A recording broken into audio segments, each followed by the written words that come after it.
আর কোনো উপায় দেখতেছি না, আর কোনো রাস্তা নাই। উপায় একটাই আছে, খুঁজে বের করছি বহুত কষ্টে। এখন আপনারা একটু তথ্য দিয়ে সহযোগিতা করেন। ফিফা আসলে কোন থানার আন্ডারে পড়ছে আমাকে একটু জানান।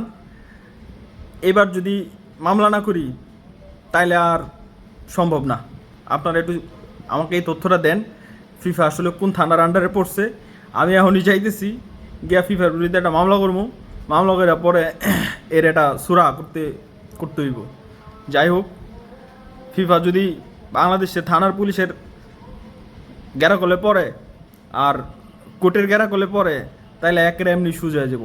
ভাই আপনারা যারা আছেন, আপনারা আমাকে একটু সহযোগিতা করেন। ফিফা আসলে কোন থানার আন্ডারে পড়ছে আমি এখনই যাইতেছি। এখনই গিয়া এই যে দৌড়ায় যাবো, এই বৃষ্টি টিষ্টি যা আছে কোমর পানি ভাঙ্গা গিয়ে একটা মামলা করে আসবো। এই মামলা না হইলে আর এই ফিফারে আটকানো সম্ভব না। এই মাফিয়া মেসি ফিফারে যেভাবে আটকায় রাখছে আর সম্ভব না। আজকে মিশর, কালকে সুইজারল্যান্ড, পরে স্পেন, তারপর ফ্রান্স, সবগুলোরে খাইয়ে দিব। ভাইয়া প্লিজ আমাকে একটু সহযোগিতা করেন। আমি এখনই যাইতেছি, একটা মামলা করবো। ফিফা আসলে কোন থানার আন্ডারে পড়ছে এই তথ্যটা দিয়ে যাতে জাস্ট আমাকে একটু সহযোগিতা করেন ভাইয়া প্লিজ।